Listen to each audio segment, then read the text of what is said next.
بہشتی زیور کتاب ہے مسائل بہشتی زیور حضرت مولانا اشرف علی تھانوی کی. جہاں حضرت مولانا اشرف علی تھانوی کا نام آئے گا لوگ فوراً کہتے ہیں انہوں نے اپنے نام کا کلمہ پڑھایا تھا, اشرف علی رسول اللہ. میں ممبر پہ بیٹھ کے دعوے سے کہتا ہوں انہوں نے کبھی اپنے نام کا کلمہ نہیں پڑھایا. اس کے میں ویڈیو ریکارڈنگ میں جواب دے چکا ہوں, اور اس جواب کا جو جواب آیا ہے نا وہ ادھورا آیا, اس میں میری پوری اعتراضات کا جواب دیا نہیں گیا ہے. اس لیے میں کہہ رہا ہوں ایک دفعہ سامنے بیٹھ کے میں محترم سے اشکال کر لوں گا کہ حضرت نے اشرف علی تھانوی جو کلمہ پڑھوایا ہے اس کی حقیقت کیا ہے. میں سامنے بیٹھ کے میں مناظرہ نہیں کروں گا, بحث بھی نہیں. جیسے لوگوں کو اجازت ہوتی ہے نا سوال پڑھنے کی, بھائی محترم کی مجلس میں لوگوں کو اجازت ہے کہ سوال پڑھ کے سناتے ہیں, تو ہمیں بھی تو اجازت دو نا. میں نہیں پڑھ سکتا تو میرا کوئی نمائندہ چلا جائے گا, وہ جا کے آپ کی خدمت اقدس میں سوال پڑھ لے گا. آپ کا ظرف اتنا بھی نہیں ہے کہ آپ کسی کو آپ کی مجلس میں سوال پڑھنے کی اجازت دے دو. ہم نے تو یہاں کھلی اجازت دی ہوئی ہے نا, بیان کے بعد سب کو اجازت ہے سوال پوچھنے کی. تو حضرت مولانا اشرف علی تھانوی نے اپنے نام کا کلمہ نہیں پڑھایا, وہ غلط حوالے دے رہا ہے, جھوٹ بول رہا ہے. اور اگر پڑھایا ہے کلمہ فرض کر لے تو پھر وہ مسلمان نہیں ہے. پھر آپ ان کو مسلمان کیوں کہہ رہے ہو؟ جو آدمی یہ دعویٰ کرے کہ مولانا اشرف علی تھانوی نے اشرف علی رسول اللہ کا کلمہ پڑھوایا ہے, کیا وہ مسلمان ہو سکتا ہے جو یہ کلمہ پڑھوائے؟ قادیانی مرزا غلام احمد قادیانی کے نام کا کلمہ پڑھتے ہیں, اس وجہ سے کافر ہے یا نہیں ہے؟ تو میں یہ کہتا ہوں پھر یہ منافقت کیوں کرتے ہو کہ ایک طرف کہتے ہو حضرت مولانا اشرف علی تھانوی نے اپنے نام کا کلمہ بھی پڑھوایا اور دوسری طرف آپ ان کو مسلمان بھی کہتے ہو. یہ پھر منافقت ہے. جو اپنے نام کا کلمہ پڑھوائے وہ بزرگ تو دور کی بات وہ مسلمان نہیں ہو سکتا. تو آپ ایک دعویٰ کرو پڑھوایا ہے کہ نہیں پڑھوایا, اور اگر آپ کہتے ہو کہ پڑھوایا ہے مگر وہ پھر بھی مسلمان ہے تو پھر کیوں مسلمان ہے؟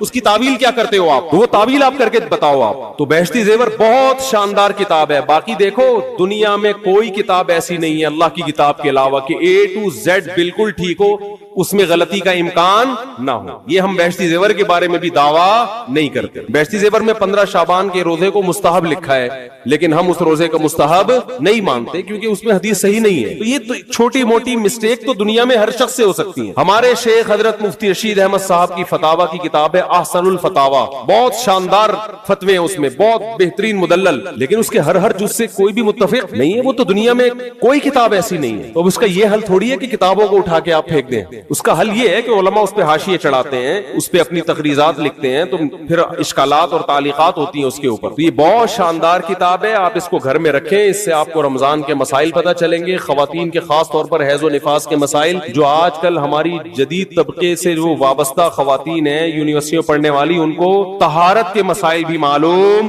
نہیں ہے, بالکل نہیں پتا ان. تو رمضان کا پہلا خاندانی کام آپ نے کیا کرنا ہے؟ بھائی جلدی سے بات کو ختم کر رہا ہوں میں, ایک روزہ بھی نہیں چھوڑی, آپشن ہی ختم, چاہے سحری میں آنکھ کھلے یا نہیں کھلے. اس سے روزے آسان ہو جائیں گے ورنہ ٹینشن. دوسرا کام خاندانی کیا کرنا ہے؟ تراویح کی نماز. کیا کام کرنا ہے بھائی؟ اور تراویح 20 رکعتیں ہیں, 8 رکعتیں بولو. حضرت عمر سے 2 روایتیں, ایک 8 والی اور ایک 20 والی, کہ حضرت عمر نے کتنی دیکھو نبی صلی اللہ علیہ وسلم نے تراویح کی کتنی رکعتیں پڑھی ہیں, کوئی بے غبار حدیث میں ہمیں اس کا تذکرہ نہیں ملتا. بس اتنا ہے کہ 3 دن پڑھی ہے, بس کتنی پڑھی ہے ہمیں نہیں پتا. یہ ہمیں حضرت عمر کے عمل سے پتا چلتا ہے, کیونکہ حضرت عمر بدعتی بولو نہیں ہو سکتے, کیونکہ انہوں نے جب جماعت سے 20 رکعتیں پڑھائی ہیں حضرت عمر نے, تو اس کا مطلب نبی نے ان 3 دن میں کتنی پڑھی تھی. اور ایک ضعیف روایت میں اس کا تذکرہ بھی ہے کہ نبی نے 20 رکعتیں پڑھی ہیں. تو ضعیف روایت کی تائید جب خلفائے راشدین کے عمل سے ہو گئی تو وہ ضعیف بھی عملاً کیا بن گئی؟ صحیح بن گئی ہے. تو حضرت عمر سے 2 ہیں, 8 بھی اور 20 بھی. 8 والی پر امت نے کسی امت نے عمل ہی نہیں کیا, کیونکہ وہ بالاتفاق مضطرب ہونے کی وجہ سے ضعیف ہے, سند کی وجہ سے نہیں بلکہ مضطرب. کیونکہ جو راوی حضرت عمر سے 8 بیان کر رہا ہے وہی کتنی بھی بیان کر رہا ہے؟ 20 بیان کر رہا ہے. اور جب ہم صحابہ کے دور میں دیکھتے ہیں تو ہمیں سب جگہ 20 نظر آ رہی ہیں, 8 کہیں بھی نظر نہیں آ رہی. تو یہ کیسے ممکن ہے کہ حضرت عمر نے 8 شروع کی ہو اور کوفہ, بصرہ, دمشق, شام, مصر سب جگہ 20 ہو رہی ہوں؟ اس سے پتہ چلتا ہے کہ حضرت عمر سے جو 20 والی روایت ہے وہ صحیح ہے, 8 والی صحیح نہیں ہے. اور اس کی سب سے بڑی دلیل یہ ہے کہ موطا امام مالک میں ہے 8 رکعتوں والی, جو امام مالک نے نقل کی ہے, لیکن امام مالک خود 8 کا فتویٰ نہیں, وہ خود 20 سے زیادہ کے قائل ہیں, وہ تو 20 کے بھی نہیں 36 کے قائل ہیں. تو یہ کیسے ممکن ہے کہ کتاب کا مؤلف 8 والی ذکر کر رہا ہو مگر خود اس روایت کو وہ اس پر عمل نہ کر رہا ہو؟ ان باتوں کا کسی اہل حدیث عالم کے پاس جواب نہیں ہے. ترمذی میں ایک روایت پیش کی جاتی ہے امام احمد بن حنبل سے. یہ روایت ہے کہ اس میں کوئی مخصوص عدد ثابت نہیں ہے, جتنی چاہے پڑھ لو. لیکن امام احمد کی جو اپنی اصل کتابیں فقہ کی, اس میں امام احمد کے شاگرد جو امام احمد سے ذکر کرتے ہیں, وہ ذکر کرتے ہیں امام احمد بن حنبل کے نزدیک بھی 20 رکعتیں مختار ہیں. سمجھ نہیں آ رہی میرا خیال ہے. تبھی فقہ حنبلی میں تراویح کی رکعتیں کتنی ہیں؟ 20. اور امام ابو حنیفہ کے نزدیک بھی. لوگ پتہ ہے مجھ سے کیا کہتے ہیں, لوگ جو ہے نا کہتے ہیں کہ یار آپ ان حدیثوں کا انکار کر رہے ہو جس میں 8 آتا ہے. 8 والی جو بخاری کی حدیث ہے نا, اس کا تراویح سے کوئی تعلق نہیں ہے. بخاری میں آتا ہے نبی رمضان اور غیر رمضان میں 8 پڑھتے تھے, اس کا تراویح سے کوئی تعلق, وہ تو غیر رمضان میں بھی تھی. اتنی سینس نہیں ہے یار, آپ ہمیں قرآن و حدیث سکھا رہے ہو اور ہمیں اپنا مقلد بنا رہے ہو اتنے بڑے بڑے مجتہدین کی تقلید چھوڑ کے. میں لوگوں سے ایک بات کہتا ہوں, ایک قرآن و حدیث وہ ہے جو ابو حنیفہ, شافعی, مالک اور احمد بن حنبل نے سمجھا, اور ایک قرآن و حدیث وہ ہے جو 15ویں صدی کے مولوی سمجھ رہے ہیں. کس کی فہم زیادہ صحیح ہوگی بولو بھائی؟ ایک قرآن وہ ہے جو انجینئر بیان کر رہا ہے حدیث, ایک حدیث کی تفصیل وہ ہے جو امام مالک بیان کر رہے ہیں, ابو حنیفہ بیان کر رہے ہیں جن کی 80 ہجری میں پیدائش ہوئی ہے, تابعین میں سے ہیں, جو امام شافعی بیان کر رہے ہیں. تم امام شافعی کو چھوڑ رہے ہو, تم امام ابو حنیفہ کو چھوڑ رہے ہو, تم امام مالک کو چھوڑ رہے ہو, تم احمد بن حنبل جیسے محدث اور فقیہ جو امام بخاری کے استاذوں میں ہیں ان کو چھوڑ کر فالو کس کو کر رہے ہو؟ انجینئر کو. اور تم کہہ رہے ہو ہم صرف قرآن و حدیث کو مانتے ہیں, ہم کسی اور چیز کو نہیں مانتے. تم قرآن و حدیث کو نہیں مانتے میرے بھائی, تم مقلد ہو, اندھے مقلد ہو. تم قرآن و حدیث کی اس تشریح کو مانتے ہو جو انجینئر کر رہا ہے, اس تشریح کو نہیں مانتے جو احمد بن حنبل کر رہے ہیں, جو ابو حنیفہ کر رہے ہیں, جو امام مالک کر رہے ہیں, جو امام شافعی کر رہے ہیں. یہ بڑے بڑے تابعین, تبع تابعین, مجتہدین جن کو پوری امت نے فالو کیا ہے. تو 8 رکعت کی جو موطا امام مالک کی حدیث ہے, اس 8 رکعت پہ امام مالک نے فتویٰ نہیں دیا. کیوں؟ اس لیے کہ وہ حدیث مضطرب ہے, اس میں راوی ایک بیان پہ ٹکتا نہیں ہے, کہیں 20 بیان کرتا ہے, کہیں 8. جب راوی کے بیان میں تضاد ہو تو حدیث مضطرب ہونے کی وجہ سے رد ہو جاتی ہے. اور میں آخری بات کر کے بیان کو ختم کرتا ہوں, یہ جو تراویح کا لفظ ہے یہ 8 رکعتوں پہ فٹ ہی نہیں بیٹھتا ہے. اس کا بھی میں جواب سوال کر رہا ہوں لیکن کوئی جواب نہیں دے رہا. دیکھو اپنی مرضی کے سوال بنا کے جواب دے دیا کرو تو لوگ واہ واہ کریں گے. آپ میرے ساتھ یہ ہو رہا ہے, میں جو بیانات میں اعتراض کرتا ہوں نا اس کا جواب نہیں مجھے ملتا, خود سے اعتراض بنا کے کیا کر دیا جاتا ہے جواب. جیسے میں نے بتایا تھا کہ حرم میں 4 مصلے تھے, حنفی, مالکی, شافعی, حنبلی, 4 مصلے تھے نا کئی سو سال تک, جو کہ نہیں ہونے چاہیے, ایک ہی ہونا چاہیے تھا مصلہ. تو لوگوں نے اعتراض کیا 4 مصلے تھے حرم میں, یہ دیکھو کتنا غلط, یہ حنفی مالکی ایسے ہوتے ہیں. تو میرا سوال یہ تھا کہ 5واں کیوں نہیں تھا اس کو؟ اس کا مطلب 5واں فرقہ وجود میں آیا ہی نہیں تھا, وہ اب پیدا ہوا ہے. وہ ٹھیک ہے 4 غلط تھے لیکن اس غلط کو بھی صحیح ان 4 میں سے ایک نہیں کیا ہے. سمجھ رہے ہیں کہ نہیں بھئی ایک امام ہونا چاہیے, 4 الگ الگ جماعتیں نہیں ہونی چاہیے. لیکن اس کا مطلب 700 سال تک امت یہ سمجھتی رہی کہ اہل سنت والجماعت کے 4 نمائندے ہیں, 4 مکتب فکر, 5واں کوئی تھا ہی نہیں, لہذا اس کا کوئی مصلہ تھا ہی نہیں. تو سوال یہ تھا, لیکن جب سوال یہ پوچھا جائے تو ایسے جواب ملتا ہے کہ وہ سوال ہی پی جاتے ہیں. سوال یہ جواب یہ دیا کہ غلط ہو رہا تھا, یہ بدعت ہے, اور یہ بدعت ہے, یہ ناجائز ہے. تو ہم کب کہہ رہے ہیں کہ صحیح تھا بھائی وہ, لیکن یہ پوری دنیا میں نہیں ہو رہا تھا, یہ صرف حرم میں ہو رہا تھا. اور اس کو ختم بھی حنبلیوں نے کیا ہے کہ نہیں جی امام ایک ہونا چاہیے, سارے چاہے حنفی ہو شافعی ہو اس امام کے پیچھے نماز پڑھیں گے. سمجھ میں آ رہی ہے بات کہ نہیں آ رہی؟ تو سوال یہ تھا کہ 700 سال یا 400 سال تک امت کی نمائندگی ان 4 مکاتب فکر نے کی ہے حرم میں, 5ویں نے کوئی اپلیکیشن بھی نہیں دی. اس کا مطلب 5واں تھا ہی نہیں. اور جو آپ یہ مختلف الفاظ بیان کرتے ہو کہ امام احمد بن حنبل اہل حدیث تھے, فلاں میں اہل حدیث تھے, تو امام احمد بن حنبل اگر اس طرح کے اہل حدیث تھے تو پھر امام احمد بن حنبل کے فالوورز کو اہل حدیث کیوں نہیں کہا جاتا ہے, حنبلی کیوں کہا جاتا ہے؟ نہیں آ رہی بات میرا خیال. یہ ایسے ہی ہے جیسے جماعت المسلمین والے کہتے ہیں کہ ہم نبی کے دور سے ہیں, اور پھر بخاری میں دکھاتے ہیں جماعت المسلمین کے الفاظ. او بھائی یہ والی جماعت المسلمین نہیں تھی, یہ تو باقاعدہ آپ نے رجسٹر کروائی ہے 1975 میں. وہ جماعت المسلمین, صحابہ کو جماعت المسلمین کہا گیا ہے. تو یہ جو اہل حدیث کا لفظ ہمیں پرانے وقتوں میں ملتا ہے یہ محدثین کے لیے ملتا ہے, یہ کسی مخصوص فرقے کے لیے نہیں ملتا. پھر بھی میں اہل حدیث کو اہل سنت میں داخل سمجھتا ہوں, میں پھر بھی ان کو نہیں کہتا کہ جہنم میں جائیں گے, لیکن میں کہتا ہوں کہ آپ کم از کم اس چند 100 سال پہلے آپ پیدا ہوئے ہیں, آپ کی جماعت وجود میں آئی, ہم پھر بھی آپ کو گلے لگانے کے لیے تیار ہیں, اور ہم صدیوں سے چلے آ رہے ہیں. آپ ہمیں کیا کر رہے ہو؟ آپ ہمیں گمراہ لوگوں میں داخل کر رہے ہو. تو اسلام بہت پہلے برے صغیر میں آیا ہے, جس شکل میں آیا ہے وہی شکل ٹھیک ہے, بات کی چیزوں پر اعتماد نہیں ہوتا ہمیں. تو میں ایک بات کر کے بیان کو ختم کرتا ہوں, یہ جو 8 کا لفظ ہے نا, تراویح کا لفظ ہے, یہ 8 رکعتوں پر صادق بولو نہیں آتا. بہقی کی حدیث ہے اور بھی روایتیں اس بارے میں کہ اسلاف جب تراویح کی نماز پڑھا کرتے تھے, اسلاف سے مراد صحابہ تابعین, تو 4 رکعتوں کے بعد آرام کیا کرتے تھے. تو اس لیے 4 رکعت کو ترویحہ کہا گیا. کیا کہا گیا؟ ترویحہ. روح سے نکلا ہے روح. استراحت کا لفظ سنا ہے آپ لوگوں نے؟ آرام. استراحت کسے کہتے ہیں؟ آرام. ترویح آرام دینا. راحت, راحت کا لفظ تو اور آسان ہے نا. ارے راحت کا لفظ نہیں سنا؟ راحت کسے کہتے ہیں؟ آپ کہہ رہے ہوں وہ اسے کہتے ہیں ہمارے محلے میں رہتی ہے. راحت کہتے ہیں آرام, ریسٹ. استراحت, راحت. روح یروح ترویحا, باب تفعیل میں جب جاتا ہے آرام دینا, تو ترویحتن, کیونکہ 4 رکعتوں کے بعد آرام کرتے تھے تو ان 4 رکعتوں کو کیا کہا گیا؟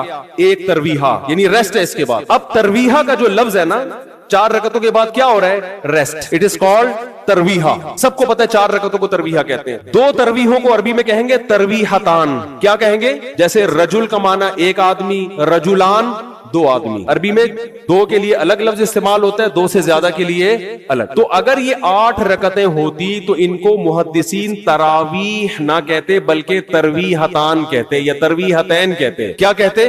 2 ترویحیں, اور ان کے بیچ میں ویسے بھی ریسٹ کی ضرورت پڑتی نہیں. ٹھیک ہے, 4 رکعت کے بعد امام بیٹھتا بولتے چل بھائی آگے جلدی کر, جانا بھی ہے گھر میں ہمیں. تو ترویحتین کہتے, ان کو محدثین تراویح نہیں کہتے. اور تراویح کا لفظ ہے جمع. عربی میں جمع کم سے کم افراد کتنے ہوتے ہیں اس کے؟ 3. تو کم سے کم 12 رکعتیں ہونی چاہیے. لیکن تراویح بھی جمع کثرت ہے, جمع قلت کثرت. جمع اقصا کہتے ہیں جو بہت زیادہ جمع ہو. تو پتہ ہے 4 رکعتیں کافی زیادہ ہیں تو ان کو تراویح کہا جائے گا. 4 رکعتیں تھوڑی سی بھی ہو تو ان کو تراویح. 4 رکعتیں اگر 3 دفعہ آئیں گی تو اس کو بھی علی وجہ الکمال ہم پورے طور پر تراویح کا لفظ اس پہ صادق نہیں آئے گا. بات آ رہی ہے سمجھ میں کہ نہیں آ رہی ہے؟ سمجھ میں سب آ رہی ہے, لیکن گھننے بن جاتے ہیں, گھماتے ہیں. اب دیکھیں نا یوٹیوب پہ اس کا جو بیان آئے گا نا اس میں گھمایا ہوا ہوگا, اس میں گھمایا. یہ اپنی طرف سے نکالا ہوا ہے, اپنی طرف سے نہیں بھائی, بہقی کی حدیث ہے, مصنف ابن ابی شیبہ کی روایتیں ہیں. آپ